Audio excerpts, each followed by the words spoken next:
Let us go back more than 2,000 years to the time of Herodotus, the man whom many call the father of history. He traveled far and wide across the ancient world. He listened to stories from kings, from priests, from merchants, from common men in the marketplace.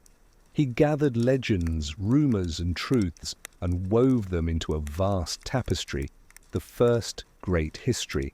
Tonight, I will tell you his tales, not as a dusty scholar, but as a storyteller, letting you drift through the ancient world as Herodotus once did. Close your eyes and let these voices of the past whisper you to sleep. The origins of great kingdoms, Lydia, Persia, Egypt, Greece. Let us begin in the hush before empires. The night air is cool, the lamps are low, and the old world opens like a map you can touch with your fingertips. Herodotus, the traveller, the listener, the patient collector of tales, guides us softly. He says, "I write what I have been told." And so do we listen to kings and queens and quiet customs, to rivers and deserts and 1,000 small signs of fate. Lydia, a kingdom founded in a whisper. In the hills of Western Asia Minor there was Lydia, a small land that learned the large art of wealth. Before gold piled into treasuries, before kings sent gifts glittering to holy places, there was a secret in the royal chamber. A Lydian king named Candoles loved his queen fiercely and foolishly. He believed her beauty proved his own fortune, and he wished another man to witness it, his trusted guard, Gyges. One night, the king hid Gyges behind the chamber door. The queen removed her garments, the lamps trembled, and Gyges, honorable, yet bound by his king, saw what he should not see. The queen noticed a shadow where none should be. She said nothing then. She waited. At dawn she sent for Gyges. Her voice was measured, her words precise. "You have seen me dishonored. Choose, kill the king and take me and the throne, or die. There is no third road." Gyges chose the road that led through the dark. He slew Candoles as he slept, and so began a new line of Lydian kings, the Myrmnidae, a dynasty founded not with trumpets but with a whisper and a knife. From this line would come Croesus, whose name became a proverb for riches. The Lydians were clever with trade. Herodotus says they were among the first to stamp metal into coin, bright discs that sang softly in the palm and spoke a language all merchants understood. Lydia's markets rang with this new music, and Sardis, the capital, sat prosperous by the golden sands of the Pactolus River. Croesus made friends with the gods. He sent offerings of astonishing beauty to Delphi, where Apollo's oracles spoke in riddles. Bowls of precious metal, carved animals, woven robes. The king courted favor the way a suitor courts a bride. Yet Croesus also courted certainty. He tested the oracles. On a chosen day, he asked them, Delphi and others, "What is Croesus doing now?" Only Delphi answered with precision, "You are boiling lamb and tortoise together in a bronze pot, covered with bronze." Croesus smiled. This was exactly what he had prepared, a secret known to no one beyond his kitchen. Convinced the god truly spoke, the king trusted the oracle's next words. When Croesus asked whether he should make war on Persia, the oracle answered that if he crossed the Halys River, he would destroy a great empire. Herodotus pauses here, with a small smile in his voice, the riddle that turns on pride. Croesus heard only what he wished to hear. He crossed the Halys, and in due time he destroyed a great empire, his own. The Lydian army met the Persians. The winter intervened. The armies withdrew. Croesus, thinking the season a barrier, sent his allies for spring and went home to Sardis. But Cyrus, the Persian king, did not sleep. He followed swiftly, struck suddenly, and Sardis fell. Herodotus gives us a furtive moment on the city's walls. A Lydian soldier dropped his helmet and climbed down a hidden path on a sheer cliff to fetch it. A Persian named Herodotus saw how he descended, and at night climbed where no guard watched. Others followed. The city was taken not by a grand assault, but by a single memory of a dropped helmet. Croesus, captured, was set upon a pyre. As the fire rose, he cried out a name, Solon, the wise Athenian, who had once refused to call him the happiest of men. Look to the end, Solon had warned. No man is safe while fortune still turns. Cyrus, hearing the story of the warning and the wheel of fate, felt his heart soften. He ordered the flames quenched. Herodotus says that a sudden rain fell and helped douse the fire, Apollo perhaps remembering the king who had remembered him. Thus Croesus lived, not as a king now, but as an advisor. And Lydia's splendor passed into Persian hands, its coin, its markets, its clever ways of making wealth hum quietly through a city. Persia, the child of a prophecy. Herodotus says the Persians were once subjects of the Medes, a neighboring people with strong kings and a taste for order. He tells of Deioces, a man who loved justice so much that his neighbors made him king, and of Ecbatana, the Median city laid in circles, 7 walls within walls like the rings of a tree. From Deioces came Phraortes, then Cyaxares, who taught the Medes to fight by divisions, spearmen, archers, horse. At last the line ended in Astyages, a king with a troubling dream. In the dream, a vine sprang from his daughter Mandane and spread its shade over all Asia. Dreams in Herodotus are not trifles. They are thunder given a human tongue. To thwart the omen, Astyages married Mandane to a Persian of good family, but lesser rank, Cambyses, and when her child was born, he ordered the infant killed. He entrusted the deed to a loyal courtier, Harpagus. Here, the story bends toward fate. Harpagus did not kill the baby. He gave the task to a herdsman instead, a man whose own child had died that very day. The herdsman exchanged the bodies. The dead child was buried as though royal. The royal child was raised as the herdsman's own. And so the boy grew among flocks and mountains, with the sky for a roof and the hills for tutors. At 10 years old, playing king with village children, the boy revealed himself. He commanded too naturally, punished too justly, bore himself like one who had been born to command. Word reached the court. The truth uncoiled. The child was Cyrus. Astyages, trapped by his own design, spared Cyrus but punished Harpagus brutally, serving him, Herodotus says, the flesh of his own son at a banquet. Harpagus swallowed the grief and the meat alike. He said nothing. He waited. Years passed. The seed of revenge ripened. When Cyrus grew to manhood, Persia rose with him. Harpagus, moving his pieces quietly, brought Median nobles to Cyrus's side. The armies met, changed allegiance in the dust of battle, and Astyages, who had dreamed of the vine, was unseated by the very branch he tried to prune. Cyrus's star climbed. He marched west and took Lydia. He marched south and faced Babylon.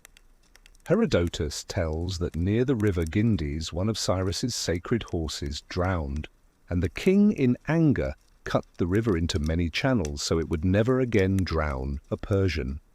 When he reached Babylon, with its broad walls and the river Euphrates flowing through it, Cyrus used water as a key. He diverted the river into marshes, drew it low, and his men entered by night along the shallow bed, under the walls, while the city feasted. Babylon fell with the water's whisper. As for Cyrus's end, Herodotus records one tale, grim and solemn. that he died in the Far East fighting the Massagetae, ruled by Queen Tomyris. The queen, who had warned him to turn back, met him on the field.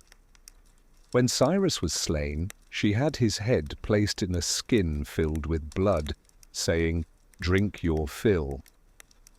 The father of an empire died far from home, and the wheel turned again. Yet Cyrus's legacy was not only conquest. Herodotus remembers how, after Lydia's fall, Croesus advised the Persian, take the Lydians' weapons, dress them in soft tunics, make them learn music, and trade. They will become gentle, he said. And so the conqueror learned not only to break a kingdom, but to change its habits. Egypt, the river's gift and the oldest memory. Herodotus walks into Egypt with his eyes wide. He has heard that Egypt is older than memory, that the Nile's flood is the pulse of the land, that stone and silence keep company here. He says Menes was the first king, the one who turned the river from its old bed and founded Memphis, hedging the city with a great embankment. He tells of Lake Moeris, a vast basin dug by a later king, water as treasury, water as calendar. The Egyptians delight him because everything seems reversed. Where other people's men do one task and women another, in Egypt women buy and sell in the marketplace, while men weave at home. Priests shave head and body and bathe often. They keep themselves ritually clean and avoid certain foods. They venerate animals with a love that startled Greek eyes, cats especially, but also ibises, hawks, crocodiles in certain towns, each creature a symbol, each symbol a key. If a cat died in a house, the people of that house shaved their eyebrows in mourning. To harm one was a crime beyond ordinary punishment. Herodotus lingers over burial. The rich are embalmed with skill. The body cleansed, the organs removed and kept, the flesh wrapped in linen with resins and spices, the face shaped so carefully that the dead seem only asleep. Those of modest means receive a humbler craft. The poor, the simplest, returned to the desert's dryness, which preserves with the quiet patience of sand. Death in Egypt is not an ending, but a door with many ceremonies leading to it. He speaks, too, of kings whose names the guides recite like beads on a cord. There is Sesostris, the conqueror, whose monuments Herodotus claims to see in foreign lands, figures carved with a sign to show whether the people he subdued were brave or cowardly.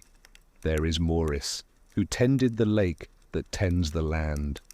And there are the kings of stone and shadow, the builders of the pyramids, Cheops, whom the Greeks called Khufu, and Chephren, Khafre, who bent 100,000 laborers to the task season after season, ramp upon ramp, block upon block, until triangles stabbed the sky and refused to fall. Herodotus retells Egyptian stories about these kings with a skeptic's shrug, perhaps harsh, perhaps impious, perhaps merely practical, but the stones are there, and their silence is the oldest argument. He studies the Nile as if it were a riddle with a seasonal answer. Why does it flood when other rivers shrink? Winds. Snow from far mountains. The river laughs and does not say. Herodotus offers theories, withdraws them, offers others, his curiosity a kind of worship. And everywhere, writing and measure, the way the priests keep records, the way the land is parcelled after the flood, the way time itself is tamed into festivals and reckonings. Egypt is the calendar by which the ancient world sets its hours. Greece, a patchwork that learned to hold. Now we turn to Hellas, to Greece, a country not of empire but of cities, each a small world with its own law, its own pride, its own stubborn melody. Herodotus loves Greece with the careful affection of a traveller who knows its faults and still returns home. He begins far back, with tales of abductions that grew into grudges. Io carried from Argos, Europa from Phoenicia, Medea from Colchis, and at last Helen from Sparta. A chain of taking and taking back that taught Greeks and Easterners to look at each other with narrowed eyes. These are stories on the border of myth and memory, but Herodotus uses them as a prologue, the emotional weather that precedes a storm. He distinguishes between Pelasgians, the older peoples, and Hellenes, whose language spread with migrations and alliances. He says the Dorians and Ionians are branches of the same tree, and yet their city-states grow in different shapes. In Sparta, the Dorian branch is stiff and straight. Law is a sword kept clean. In Athens, the Ionian branch is lively and branching. Law is a lively debate. He pauses in Athens, where the figure of Solon walks in and out of stories like a calm teacher. Solon reforms laws, warns kings, and speaks in sentences that ripen slowly, like fruit picked green. Later comes Pisistratus, who seizes the city and is cast out and returns again. Herodotus passes along a delicious tale that Pisistratus staged his triumphant return by riding beside a tall woman dressed as Athena, and the people, charmed by spectacle and omen, welcomed him as though the goddess herself had opened the gates. The Greeks, Herodotus suggests, are not immune to theatre. He tells a gentler story about Cleisthenes of Sicyon, not the Athenian reformer, but an older ruler who sought a husband for his daughter, Agariste. He invited the worthies of Greece to vie for her hand. For a year they courted and competed with wit and grace. One suitor, Hippocleides, danced upon a table with such exuberance that he forgot dignity. Cleisthenes dismissed him. The young man, grinning, is said to have replied, "Hippocleides does not care." And perhaps he truly did not. From these unions and exclusions, from these dinners and dances, Greek politics grows, human, comic, fallible. We see, too, Sparta, where two kings share one throne, like two hands on a single sword. Herodotus watches the ephors, the magistrates who can check a king, and the black broth, and the simple houses. We hear of Lycurgus, the lawgiver, who taught Spartans to walk straight, to speak little, to hold steady. In a land of soft tunics and music lessons, the Spartans would have withered. In their own land of iron, they thrive. And over all, the oracles, Delphi, where the god answers in lines that shimmer like heat. Dodona, where the rustle of sacred oak leaves carries speech. Cities send questions the way sailors send hopes into a wind. The answers return with ambiguity the way waves return with foam. Herodotus writes them all down, careful not to swear to any one truth when many truths seem possible. Greece, then, is plural, a chorus rather than a single voice. Its cities quarrel, compete in games, trade and trick, and borrow and boast. Yet when danger looms from the east, these quarrels, like dogs startled by thunder, pause. The story of that union and that trial, the Persian Wars, Herodotus will tell later with care. For now, in these beginnings, he shows Greece learning what it is, a patchwork that, when pressed, can hold. A quiet thread through all beginnings, across Lydia, Persia, Egypt, and Greece. One thread runs like a river beneath the ground. Fortune turns. A god becomes a king. A child marked for death becomes an emperor. A rich man becomes a captive, and then an advisor. A patient river makes an empire possible. A patient stone makes a king's name last. Cities bicker and then bind. The world is a wheel, and Herodotus sits by it with pen and curiosity, noting each spoke as it rises and falls. So rest now with these origins. Think of Lydia's gold cooling on the scales. Think of Persia's riders, small as ants against the distances they cross. Think of Egypt's water climbing its banks to renew the fields. Think of Greece's little cities, lamps in the dark, each tending its own flame. The stories are old, the night is kind, Herodotus has begun, and you, somewhere between waking and sleep, have begun with him. When you wake, the wheel will have turned another notch, but these beginnings will still be here, patient as stone, gentle as a river, true as a proverb, spoken twice. Now we move into the second great pillar. Tales of the rulers, Croesus, Cyrus, Cambyses, and Xerxes. This is the human heart of Herodotus's histories. Kings and rulers stand at the center, their fates turning on pride, wisdom, dreams, and the warnings of fortune. I'll tell their stories in long, slow, bedtime-style narration. Rich detail, calm rhythm, drawing from Herodotus, but always smooth for listening. Tales of the rulers Croesus, the richest of men. Herodotus begins his book with a king whose very name became a proverb for wealth, Croesus of Lydia. He tells us that Croesus ruled from Sardis, a city gleaming with gold, nourished by the sands of the Pactolus River. His palaces were filled with treasures, his storerooms with stamped coins. Lydia's merchants carried his wealth east and west, and no one in the world seemed richer. But Croesus was not content with riches alone. He wanted certainty. He wanted to know if fortune was truly his, not just for today, but forever. So when Solon of Athens, a wise lawgiver, visited his court, Croesus asked him a dangerous question. "Tell me, stranger of Athens, who is the happiest of men you have seen?" Croesus expected Solon to say his name. Instead, Solon spoke of ordinary men. He told of Tellus, who lived honorably, raised good sons, and died bravely for his city. He told of Cleobis and Beton, who yoked themselves to their mother's cart and drew her to the temple of Hera, where she prayed for the best gift the gods could give them. And they fell asleep and never woke again, dying in honor and love. Croesus frowned. "And what of me? Surely I am the happiest of men." But Solon shook his head. "O king, call no man happy until his end is known, for the gods are jealous, and fortune turns." Croesus dismissed him, thinking the Athenian too simple, too blind to see the glory before him. But the words remained, waiting.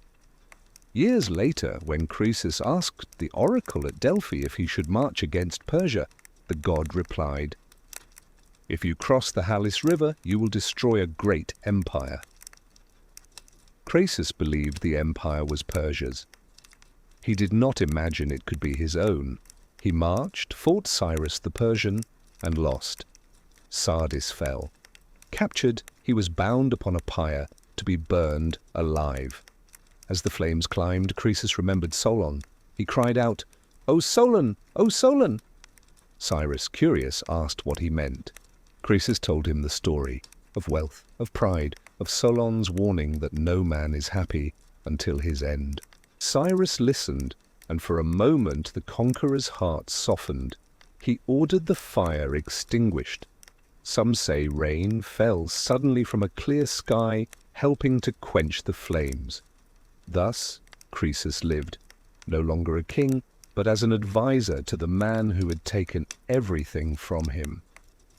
From Croesus, Herodotus teaches us the first of many lessons. Wealth cannot outlast fate, and pride cannot outwit the gods. Cyrus the Great, child of prophecy. Cyrus, the man who spared Croesus, had himself risen from the strangest beginnings.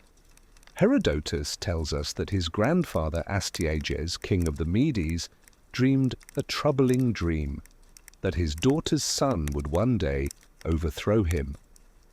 When a child was born to her, Cyrus, Astyages, ordered the baby killed. But fate cannot be stopped so easily. The courtier entrusted with the murder gave the infant to a shepherd who raised him in secret. When Cyrus was 10, playing at being king among village children, he punished one of them with such natural authority that word reached the real court. Astyages recognized his grandson and spared him, but the prophecy was already in motion.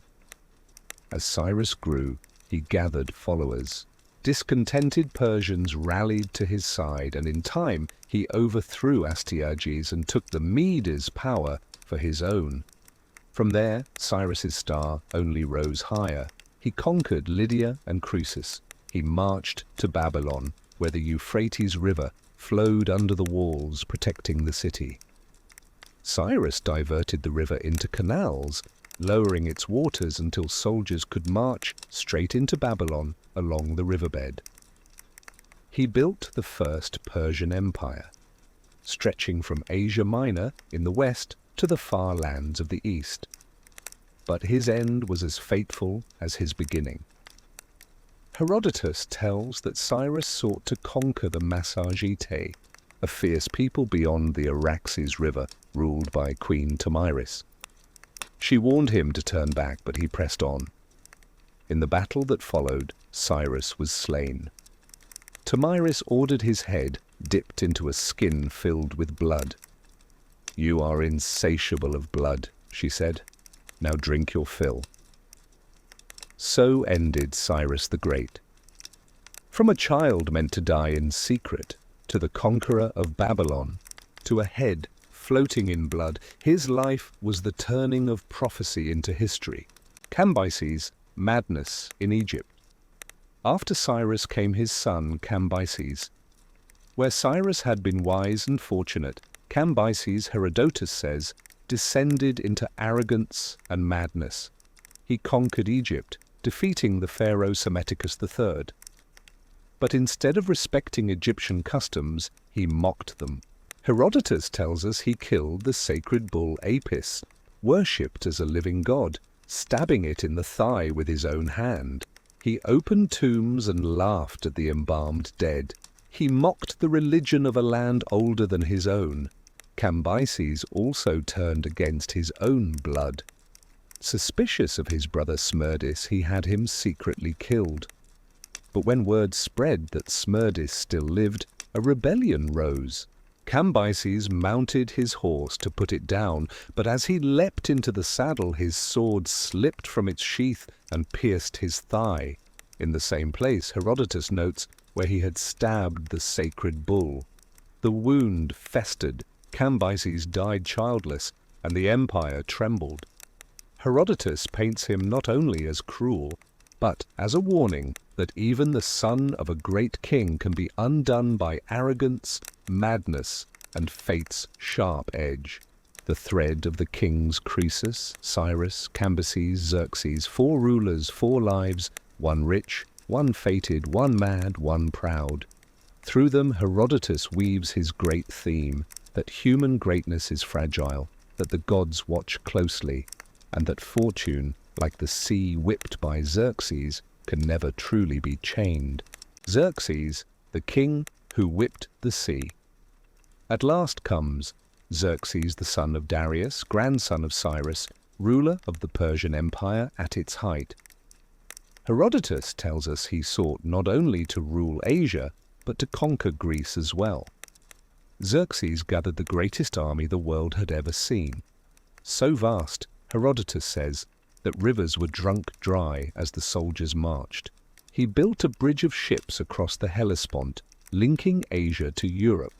But a storm came and destroyed the bridge. In fury, Xerxes ordered the waters of the Hellespont whipped with lashes and branded with hot irons, as though the sea itself were his disobedient slave. He cast chains into the waves, commanding them to obey.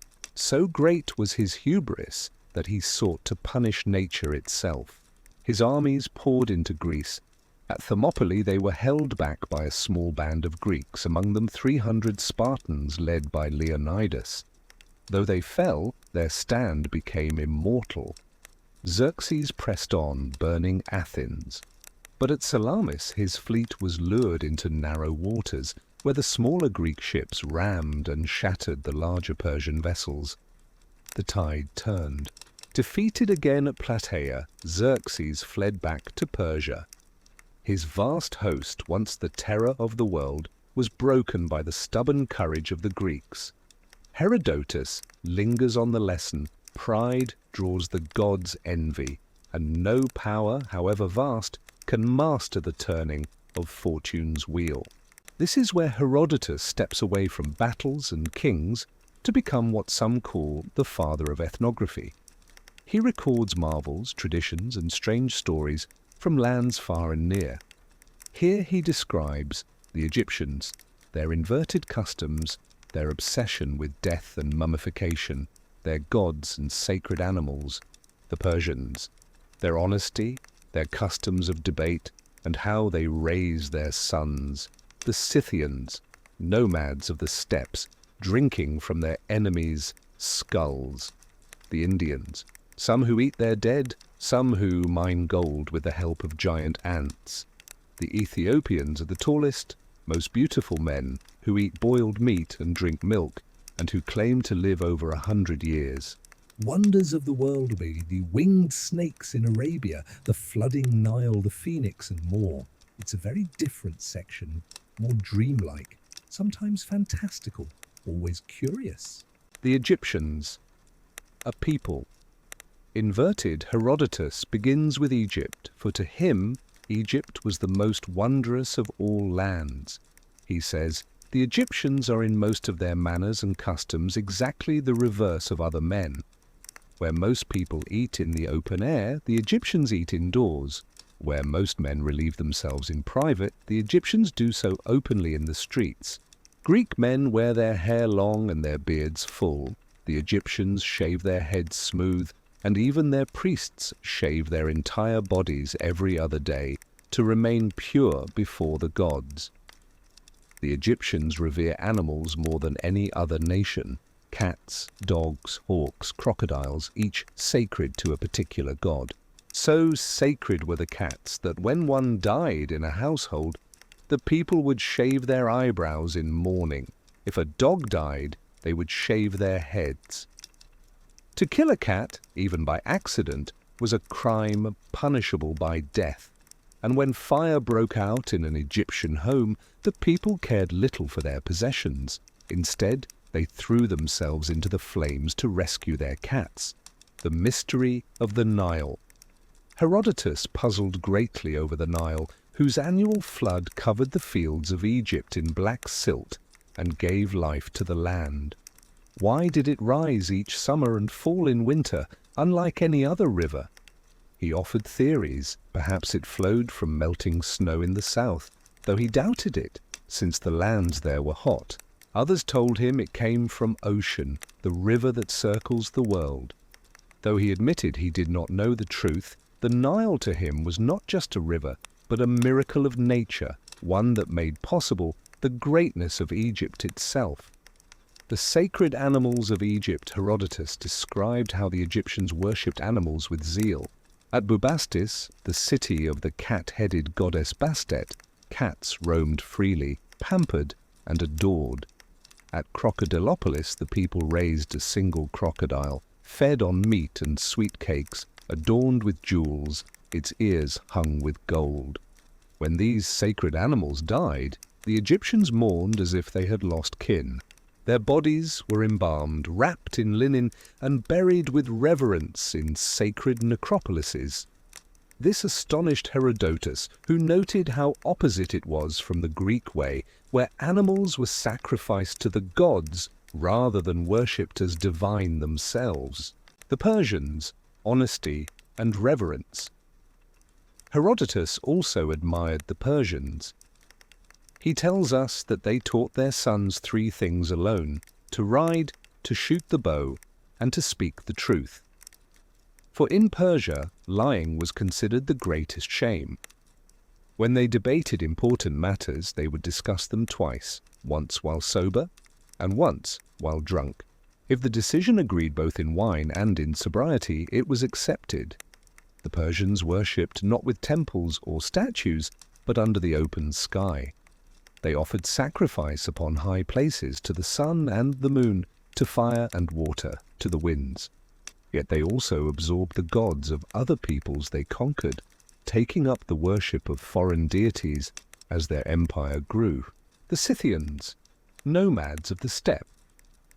Far to the north, in the cold steppes beyond the Black Sea, lived the Scythians, horse-riding nomads who seemed to the Greeks like men from another world. They carried their homes with them, living in wagons. They drank the milk of mares and feasted on meat roasted over burning bones. Herodotus tells us their most startling custom. When a Scythian warrior slew an enemy, he would drink a measure of his blood. From the skulls of his foes he fashioned drinking cups lined with gold. Their burial rites were equally grim. When a king died, 50 of his attendants were strangled and buried with him, along with horses, to serve him in the afterlife. Though savage in Greek eyes, Herodotus admired their hardiness, their independence, and the way no army could ever truly conquer them. The Indians and the gold-digging ants eastward, at the edges of the known world, Herodotus described the Indians. Among them, he wrote, some lived by hunting, clothed in the bark of trees. Others, darker and more warlike, fought with bows made of cane and arrows tipped with iron. But the strangest tale he tells is of the Indian desert, where there lived giant ants, not much smaller than dogs, who dug up gold dust as they burrowed. The Indians, he said, would ride on swift camels to snatch the gold from the ant hills, fleeing quickly before the furious ants pursued them. Whether true or not, Herodotus swore he heard this story from trustworthy men, and so he recorded it. The Ethiopians, tall, long-lived and proud. Southward again he tells of the Ethiopians, whom Cambyses, son of Cyrus, once sought to conquer. They were said to be the tallest and most beautiful of men. Their food was simple, boiled meat and milk. Their wine was water, for they drank none other. Herodotus marveled that they lived often beyond 120 years, their flesh unwrinkled, their strength undiminished. When Cambyses sent spies to learn their ways, the Ethiopian king laughed at the Persians' delicacies. When shown gold, he said, "You Persians must be a people of liars, for if you valued truth, you would not so greatly prize this yellow metal." Arabia and the winged serpents. In Arabia, Herodotus recorded another marvel, the land of frankincense, where winged serpents guarded the trees that bore the resin. These serpents, he said, flew in great numbers, though they never crossed into Egypt, for the ibis birds of the Nile devoured them. Thus the ibis was sacred in Egypt, protector of men against the winged serpents of Arabia. Herodotus's histories tell us that the clash between Persia and Greece was not sudden. It was the result of long years of tension, ambition, and pride, a slow gathering of storm clouds across the Aegean. Even before the great battles, there were smaller conflicts like the Ionian Revolt. The Ionian cities of Asia Minor, under Persian control, yearned for freedom. They rebelled, inspired by the Greeks of mainland cities. Sardis, the city of Croesus, once so wealthy, was burned during this revolt. Herodotus paints a picture of chaos, smoke curling over the plains, flames reflected in the river, and the cries of men and women caught in the fury of war. The revolt failed, but it angered Persia deeply. Darius, king of kings, swore to punish the Greeks who had supported the rebels, a promise that would echo across decades. Marathon, the first clash.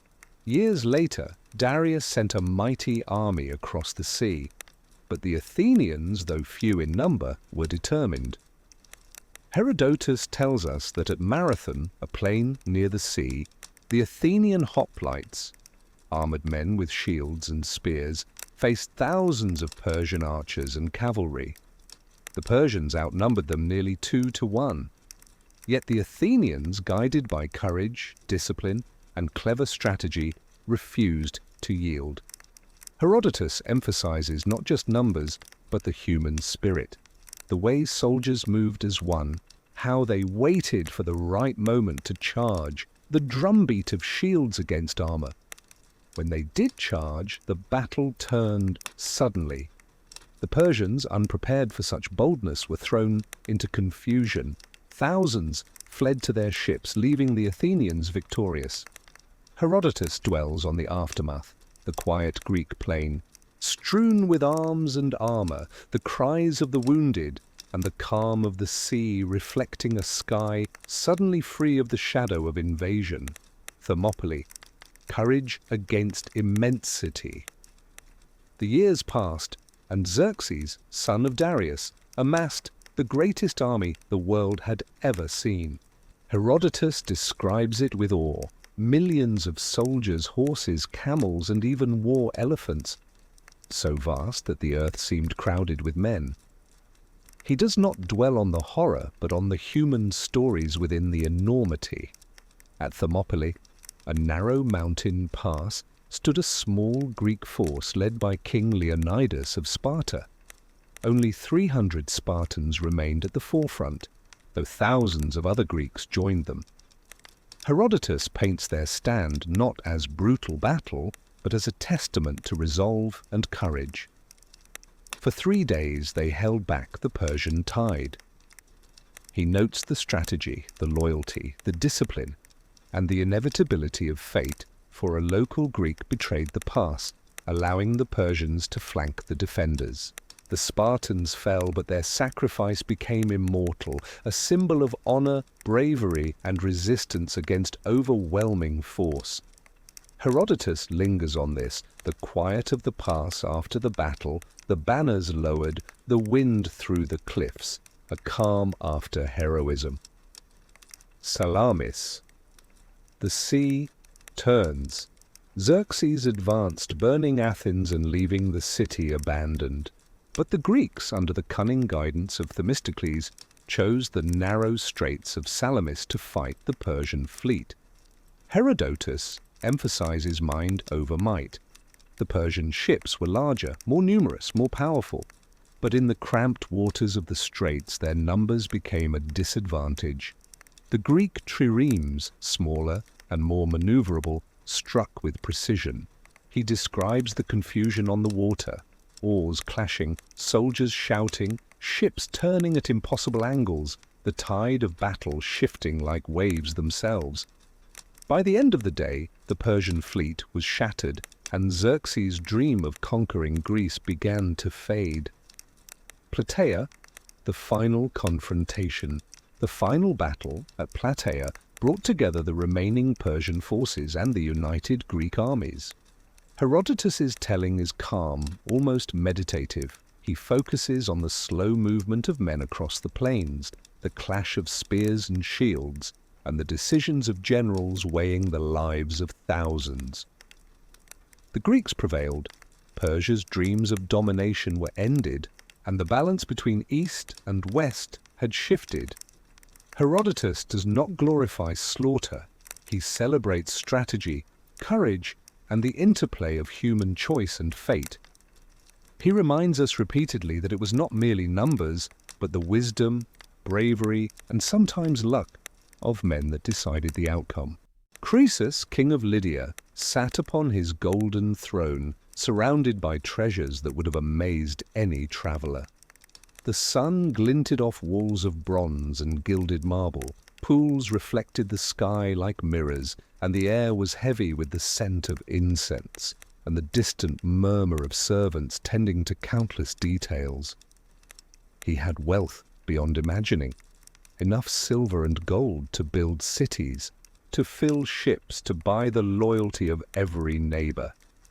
Yet as he gazed upon the glittering piles of coins and vessels, he felt a subtle emptiness that his riches could not fill. It was then that Solon of Athens arrived, a man known far and wide for wisdom and the gentle authority of his words. Croesus, curious and eager to measure the mind of another against his own power, welcomed him warmly, offering him food, wine, and the finest seat in the hall. The king's own voice carried a mix of pride and expectation as he spoke. "Stranger, I have heard of your wisdom. Tell me truly, who is the happiest man you have ever seen?" Solon smiled, not in haste, not in flattery, but with the quiet patience of a man who had seen much of the world. He spoke first of Tellus, a man from Athens who had lived simply, yet honorably. He had loved his family, raised strong and virtuous children, and had died at the right moment in service to his city. Solon praised the balance of his life, the courage that marked the end of it, and the respect he had earned from his fellow citizens. Croesus leaned forward, perplexed, for he expected himself to be named the wealthiest and most powerful of men. Then Solon spoke of Cleobis and Biton, two brothers of Argos. Their mother, a priestess, had needed to reach the temple, and no oxen were available to draw her cart. The boys yoked themselves to it, straining with all their strength, and carried her to the sanctuary. When their journey was done, the mother prayed that the gods would grant her sons the best gift a mortal could receive. In the quiet of the temple, the brothers fell asleep, never to wake again, their lives ending at the height of honor and love. Croesus, prideful and accustomed to measuring happiness by gold and the splendor of his court, frowned. "And what of me?" he demanded, a little sharply. "Surely I am the happiest of men, for I have wealth that kings of other lands can only dream of. Surely I am blessed above all." Solon shook his head gently. "Call no man happy," he replied, "until the end of his life is known. For fortune is like the wind, shifting in ways no man can predict. The gods themselves watch and turn the wheel of fate, lifting one and casting another down. No wealth, no palace, no army can secure happiness against the caprice of life. One may flourish today, and tomorrow all may be lost." Croesus dismissed him then, thinking perhaps the man was naive, a dreamer. Yet the words lingered like a soft echo in the corners of his mind. The king would not see them as warnings, but rather as an abstract puzzle, not yet realized in the shape of the world. He returned to his councils, his feasts, and the endless counting of coins, yet in the quiet moments of the night, the words of Solon would whisper to him. Years passed, and Croesus's attention turned to Persia, the lands to the east, ruled by Cyrus, a man rising rapidly in fame and power. Croesus, confident in his own fortune, prepared for war. Yet before he marched, he sought the counsel of the oracle at Delphi, seeking divine certainty. The Pythia spoke in her usual riddle, as oracles do, and Croesus heard only what he wished. "If you cross the river Halys, you will destroy a great empire." The words seemed to him a prophecy of victory. He imagined the empire he would conquer, the wealth he would add to his own, the glory of his name sung by bards for generations. Yet he did not pause to consider the caution Solon had imparted, that no man is truly happy until the end of his life is known. He did not consider that the gods often cloak their lessons in words that delight the ear and confuse the heart. He crossed the river with armies gleaming in the sun, banners fluttering like living flames, and met Cyrus in battle. The clash was violent, yet Herodotus emphasizes not merely the noise of steel and cries of men, but the turning of fate itself. For the empire Croesus expected to destroy was in truth his own. Sardis fell swiftly, and Croesus, once lord of wealth unmatched, found himself captured, his palace burnt, and his treasures scattered like dust on the wind. Bound upon a pyre, the king faced the flames. The heat licked his skin, the smoke stung his eyes, and yet in that moment memory returned to him. Solon, the wise Athenian, and his words about happiness, fortune, and the impermanence of all worldly gifts. "O Solon," he cried aloud, the sound rising above the roar of the fire. Cyrus, observing this, paused in surprise. He asked Croesus what he meant, and Croesus told the story of Solon's wisdom, of the two brothers who died at the peak of honor, and of the man Tellus, whose simple life had been deemed the happiest. Cyrus listened quietly, and in that pause, Herodotus says, something shifted. The king, faced with the dignity of another man's insight and the weight of his own loss, ordered the fire extinguished. Some say rain fell suddenly, or perhaps the winds shifted, and the flames died, sparing Croesus's life. Thus Croesus, once the richest of men, lived on, not as a ruler, not as a conqueror, but as an advisor to the very man who had taken all he possessed. He had seen the wheel of fortune turn fully, and in surviving, he learned a truth that wealth alone could never teach, that happiness is not measured in gold, in armies, or in palaces, but in the character of a life, in the courage to meet the inevitable, and in the recognition that all earthly things are fleeting.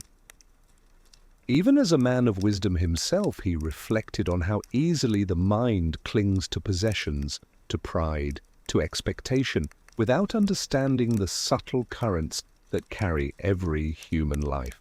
Solon's words, spoken so long ago in the quiet of a Lydian hall, had unfolded fully before him, not as admonition alone, but as a profound meditation on the nature of fortune, on the impermanence of human endeavor, and on the quiet dignity of accepting what cannot be controlled. Croesus, spared from the flames, was led to quiet chambers in the palace of Cyrus. The treasures he once called his own now belonged to the conqueror, yet in this enforced humility, Croesus's mind began to dwell more deeply upon the lessons Solon had spoken. He remembered again the words, "Call no man happy until the end of his life is known." In the days that followed, Croesus would recount the stories he had heard from Solon.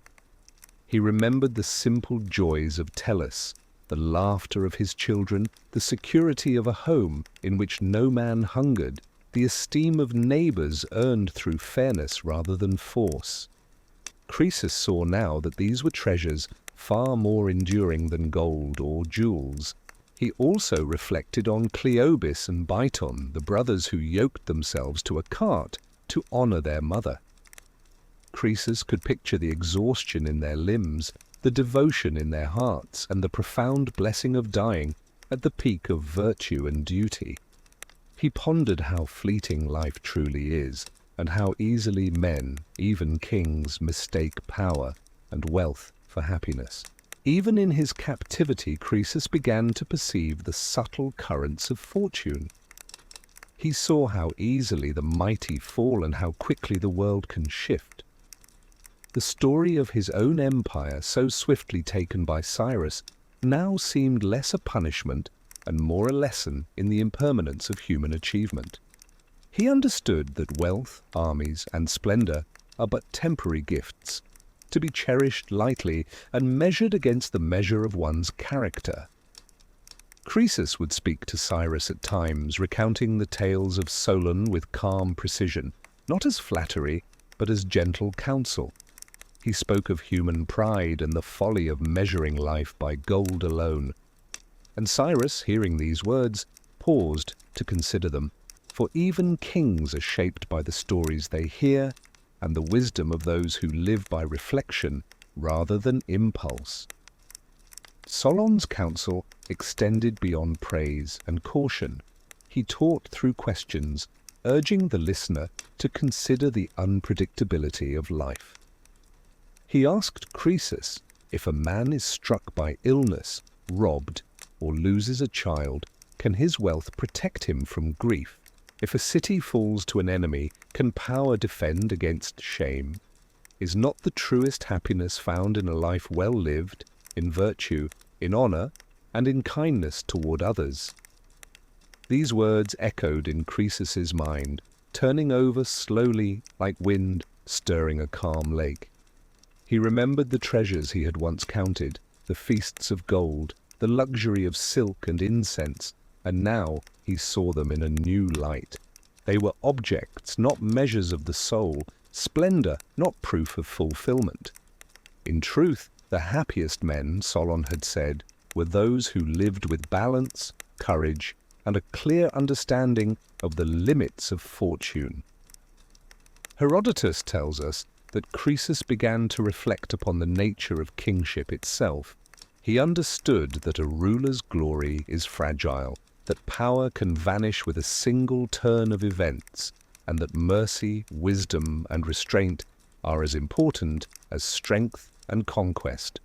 Croesus began to see the weight of human choice, the delicate threads of action and consequence that bind men to their fates.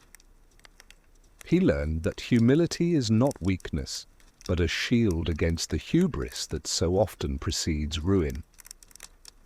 He thought again of the families he had ruled over, the citizens of Lydia who had trusted in his protection, and how swiftly their lives had been disrupted by war and conquest. It was one thing to possess gold, another to possess understanding, one thing to command armies, another to command respect. Solon's stories, once abstract, now breathed with reality, teaching him the value of foresight and the quiet strength found in measured thought. In the evenings, when the sun dipped low and the shadows of the palace stretched across the floors, Croesus would sit quietly, recalling the simplicity of Tellus's life, the devotion of Cleobis and Biton, and the unshakable truth that no fortune can secure lasting happiness. He imagined what it must feel like to live each day with contentment, to work honestly, to love sincerely, and to die with honor. A life complete in its own measure, not dependent upon wealth or conquest. Herodotus records that even in the presence of a conqueror, Croesus spoke with dignity, calmly recounting these stories, not as lamentations, but as meditations on human life. He spoke slowly, with pauses that allowed the weight of each lesson to sink in, as though each word was a pebble dropped into the still waters of understanding. And those who listened, whether friend, enemy, or historian, could feel the quiet power of insight, the kind that endures longer than gold, armies, or palaces. And so for the first time Croesus began to see the measure of life not in what is gained, but in what is understood, not in what is taken, but in what is lived well. He understood that happiness is not permanent, that fortune may rise and fall like the sun, and that the truest wealth is wisdom, tempered by humility and reflection. Croesus' days of reflection were quiet, yet each one brought him closer to an understanding he had never before considered. He remembered Solon's caution that no man should be called happy until the end of his life, and he began to see how swiftly fortune could shift, how empires rise and fall, and how even kings are subject to the currents of fate. He thought of his own childhood, of a boy who had been surrounded by wealth and comfort, taught to expect privilege and power. He had grown accustomed to believing that such gifts alone ensured happiness. But now he understood that wealth is fragile, that possessions are like grains of sand slipping through the fingers, and that pride in one's station can blind a man to the impermanence of all things. Solon had also spoken of the subtle ways in which humans measure success. He told of men who achieved great deeds, yet failed in character, men who amassed riches, yet lost the trust and respect of those around them. Happiness, Solon said, was not in the outward display of power, but in the inner harmony of life, in living with virtue, honor, and fairness, and in the quiet knowledge that one had acted well, regardless of what fortune might bring. Croesus reflected on this slowly. He pictured Tellus, whose simple life had been filled with family, respect, and service to his city. He pictured the brothers Cleobis and Biton, who had sacrificed themselves for love and devotion, leaving behind a legacy of honor. Even as a king, Croesus saw now that his own life, for all its splendor, had lacked this subtle balance. His treasures had been vast, yet they could not protect him from the turning of fate, nor could they preserve the happiness that Solon described. And so Croesus began to speak to himself in a quieter, more reflective tone, as if rehearsing the lessons of a lifetime. He considered the nature of chance and misfortune, the unpredictable ways in which life unfolds. One moment, a man may stand upon the summit of prosperity, the next, all may be taken away. This, Solon had taught, is why no man can truly be called happy until the end of his life, when the final measure of fortune and character is known. Herodotus tells us that in the evenings, Croesus would walk slowly through the ruined halls of his palace, imagining the lives of men he had once known, thinking of the simple joys of family, the honor of service, and the fleeting nature of wealth. He would recall the sound of Solon's voice, measured and deliberate, carrying lessons that were as gentle as they were profound. And in those walks the king found a quiet kind of peace, a calm reflection that no gold could buy, no army could command. Croesus began to understand that even as empires rise and fall, even as kings gain and lose their thrones, the human spirit can find stability in wisdom and self-knowledge. He recognized that true happiness is internal, a product of virtue, understanding, and acceptance of the world as it is, not as one wishes it to be. He thought of the countless men who, like him, had sought fulfillment in possessions, power, or conquest, and realized how often their lives were cut short by ambition or misjudgment. Solon had also spoken of moderation, urging Croesus to value temperance in all things. The king had once indulged in every pleasure, measured himself by wealth and power, and imagined that nothing could surpass his station. Now, however, he understood that moderation is a safeguard against the whims of fortune. To live simply, to act justly, and to measure success not in gold, but in honor and wisdom. This was the path that Solon had quietly revealed. Croesus' mind, once full of pride and expectation, became a space for reflection. He pondered the lessons of the past, the unpredictability of life, and the wisdom of those who lived not in fear of loss, but in understanding of impermanence. He saw that a man may endure suffering and still cultivate happiness, that a life measured in virtue can withstand the greatest reversals of fortune. In the final moments of this reflection, Croesus thought of Solon himself, the wise Athenian who had walked into his hall and spoken truths that the king had initially resisted. He understood now that true wisdom is quiet, persistent, and unfolds in the mind of the listener over time. It is not immediate, nor does it depend on circumstance. It exists within the patient recognition of life's impermanence and the cultivation of inner strength. Herodotus closes the story not with the clangor of battle or the display of wealth, but with a quiet meditation that a man's life, however brief or disrupted by fate, can still achieve greatness in understanding. Croesus, once the richest of men, had learned that the richest treasure is insight itself. The comprehension that life as true measure lies in virtue, reflection, and the acceptance of the fleeting nature of all human things. And so the king lived on, no longer merely a ruler of wealth, but a student of fortune and wisdom, carrying Solon's lessons into the quiet years that remained, a living testament to the truth that happiness is not in what is gained, but in what is understood, nurtured, and cherished in the heart. Let us drift gently into the story of Polycrates of Samos. Polycrates ruled the island of Samos, a land of sunlit harbors and gentle seas. He was a man who seemed touched by the gods themselves, for no venture of his ever failed. His ships returned laden with spoils, his armies won every battle, and his cities flourished under his command. Every endeavor he undertook seemed crowned with success, and those around him marveled at the ease with which fortune followed him like a shadow that never faltered. Yet in this uninterrupted success there was a quiet tension that he could not name. Friends and subjects praised him endlessly, yet even their admiration carried a subtle warning, unspoken, but felt. The sage men of other lands whispered that such unbroken fortune, so complete and absolute, is rarely without cost. One day, seeking guidance, Polycrates sent envoys to Egypt, asking the wise men there to reveal what the future might hold. The Egyptians, whose understanding of life and the gods ran deep, considered the question carefully. After deliberation, a sage spoke. "Polycrates, beware the weight of endless luck. The gods, in their balance, may grant a man so much that they must take away something equally great. What is too perfect in fortune is too heavy for a mortal to bear."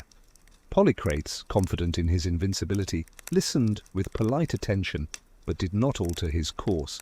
He returned to Samos and continued his life of ease and triumph, dismissing the caution as a distant curiosity, like a shadow passing over sunlit waters. He continued to amass victories, gifts, and treasures, and yet, somewhere deep within, a quiet unease began to stir. The sense that the gods' favor, so abundant, might carry a hidden price. Herodotus tells us that the warning soon manifested, though not as Polycrates expected. One day he resolved to sacrifice something dear, a token of his fortune, to appease the gods. He chose a ring, one of his most cherished possessions, and cast it into the sea, imagining that in this act of offering he would ensure the continuation of his prosperity.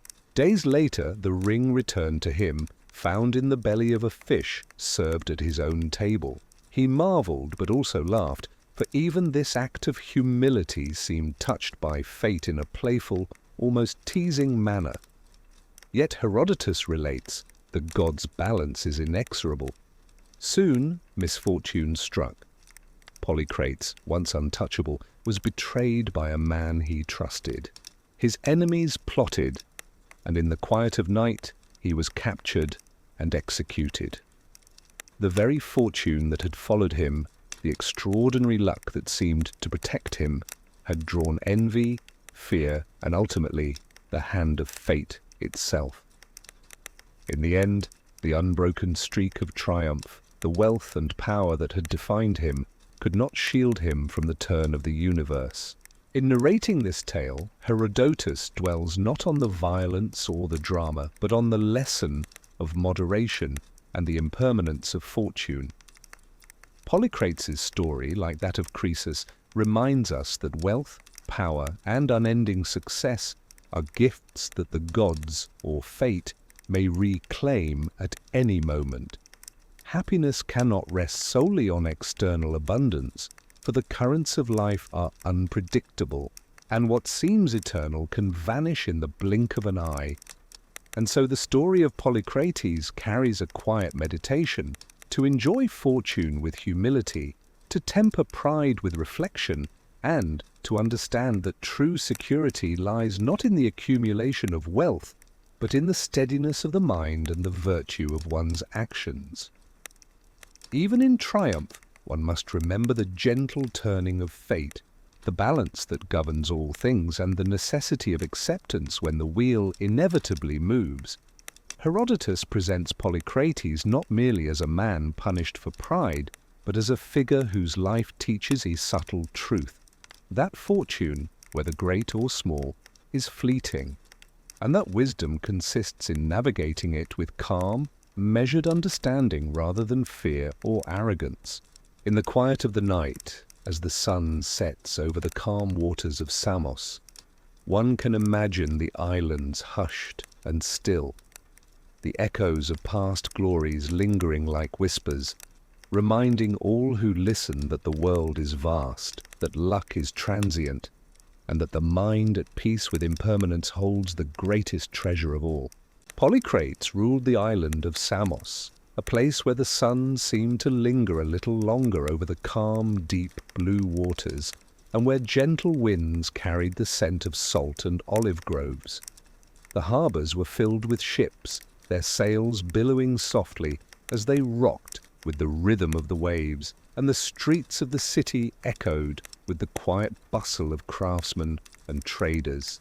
In this serene and fertile land, Polycrates reigned, a man whose life seemed touched by the hand of fortune itself.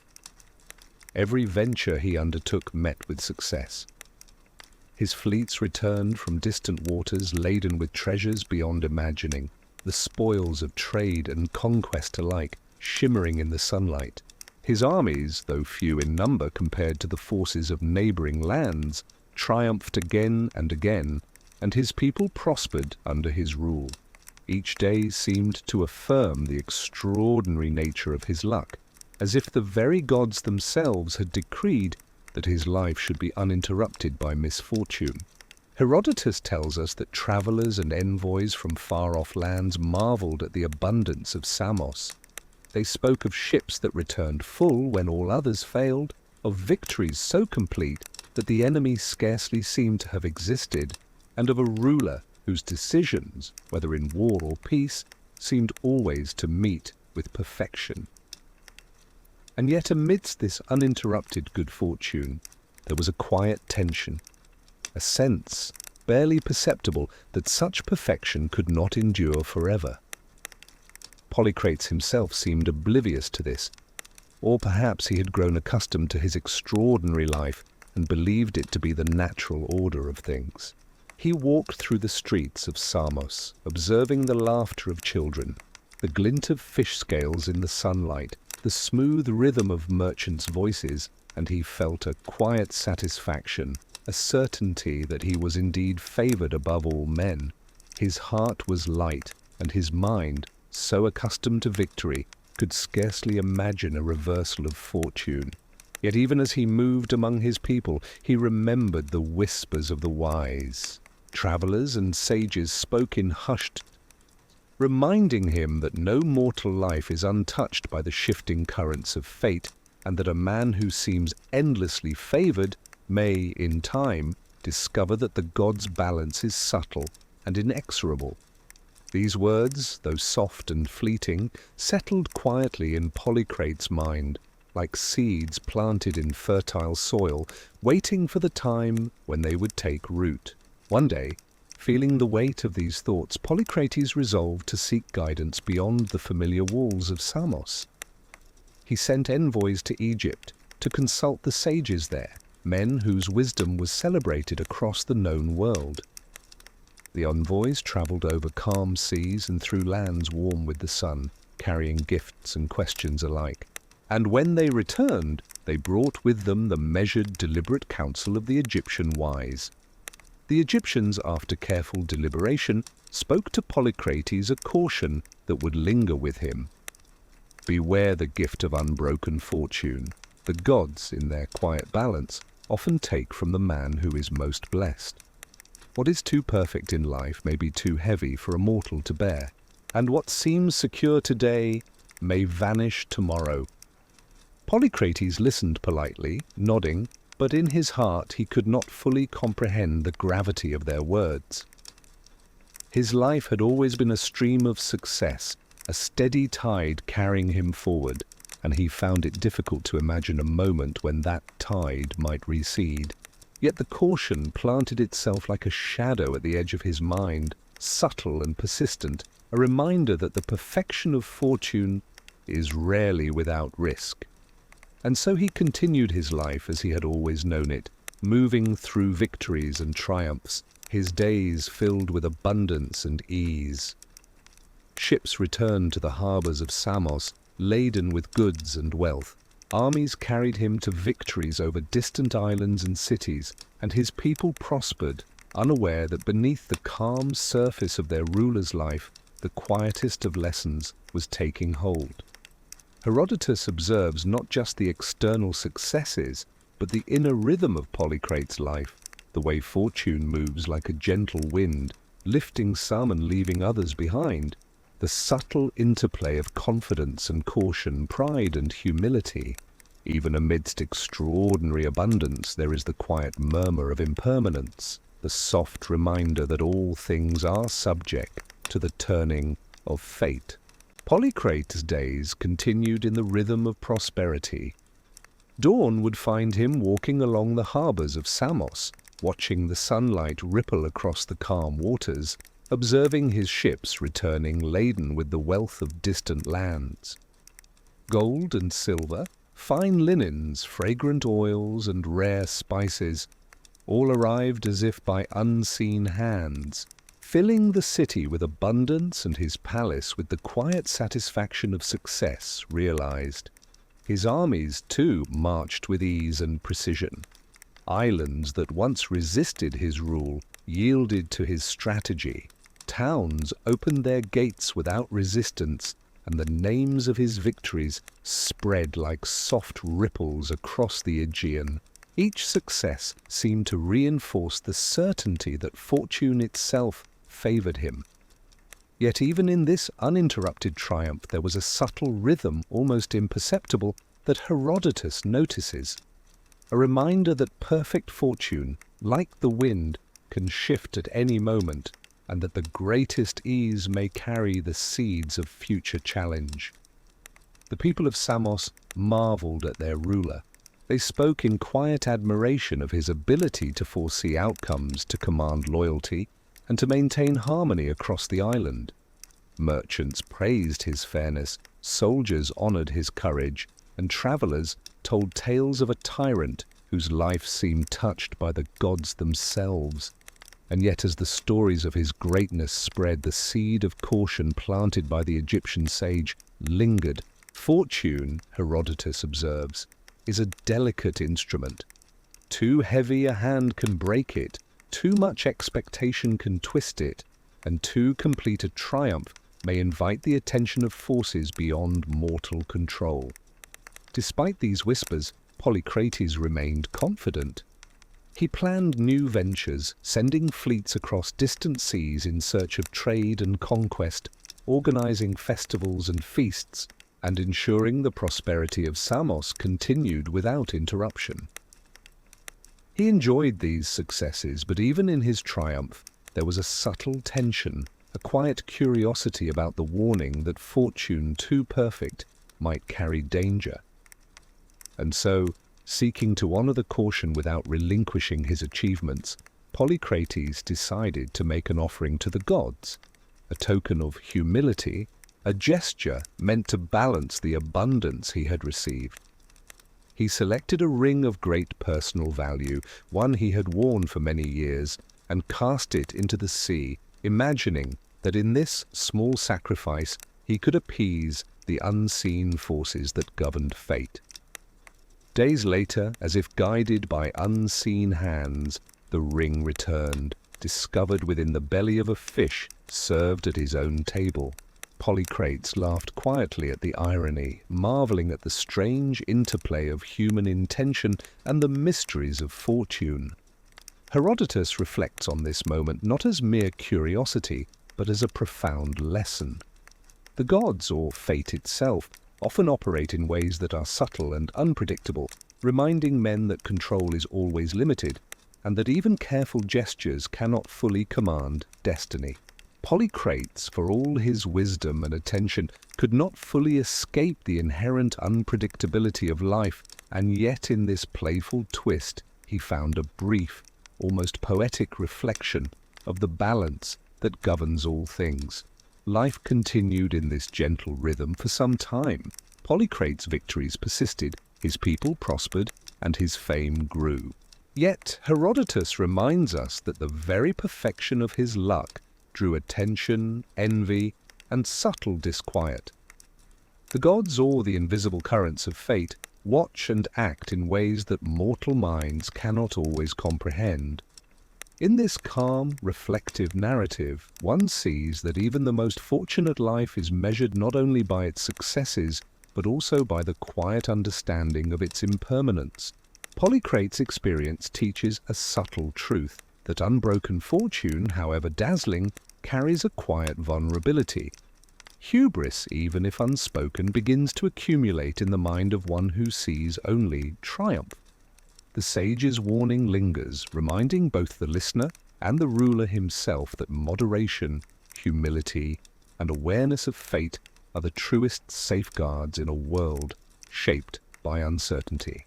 And so, in the calm of his palace, amid the laughter of his citizens, and the gentle sway of the sea, Polycrates lived on, enjoying his triumphs, but carrying in his mind the ever-present lesson that fortune is a delicate gift, that abundance is fleeting, and that the wisest man measures not only the successes he attains, but also the balance, moderation, and humility with which he lives each day.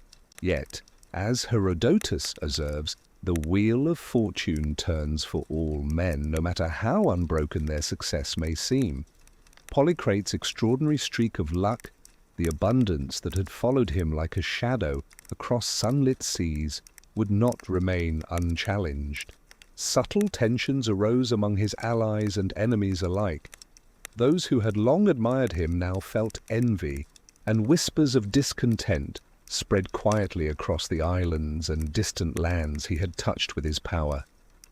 One day, a trusted associate, whose loyalty had seemed unquestionable, conspired against him. The betrayal was calm, precise, and inevitable, a reminder that human ambition and the currents of fate often intersect in ways that mortals cannot fully predict. Polycrates, who had navigated every challenge with seeming invincibility, found himself powerless in this quiet storm. His captors seized him without struggle, and the ruler who had once commanded victory with ease now faced the end of his life in the hands of men he had not suspected. Herodotus does not linger on violence or spectacle, but on the quiet inevitability of the moment. Polycrates, once the happiest and most fortunate of men in appearance, came to understand in full what the Egyptian sage had cautioned, that fortune, however bright, is transient, and that the gods' balance can overturn the most perfect of circumstances without warning. His life, brilliant and unbroken for so long, was now subject to the subtle, inexorable turn of fate. Even as he faced his end, Polycrates' story carries a calm lesson.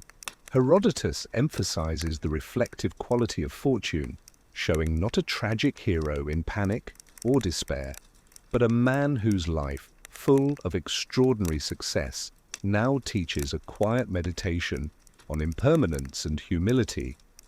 Polycrates' wealth, victories, and influence could not save him, yet they had illuminated the nature of human existence, that no abundance endures forever, and that the measure of a life is not in unbroken triumph, but in the understanding and balance cultivated in the face of fortune's shifting currents. In the hush of evening, as the sun sets over Samos and the gentle waves lap against the harbour, the tale of Polycrates lingers in the mind like a quiet echo. One imagines the island bathed in amber light, the streets emptying, the wind stirring olive trees, and the memory of a ruler who once seemed touched by the gods themselves.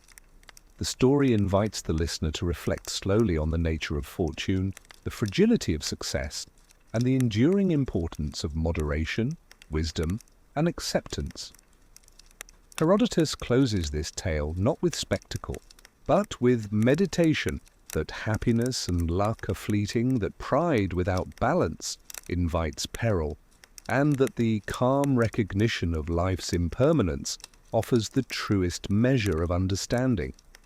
Even in the loss of everything, there remains a lesson that is timeless, that men may find steadiness not in the permanence of wealth or power, but in the clarity of thought, the humility of spirit, and the quiet knowledge of the natural rhythms of fate.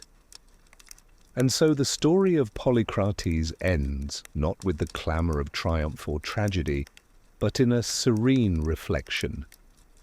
The calm waters of Samos continue to lap against the shore, the sun dips slowly below the horizon, and the memory of a man's extraordinary life, full of fortune, hubris, and ultimate understanding, remains as a gentle, enduring lesson for all who would listen.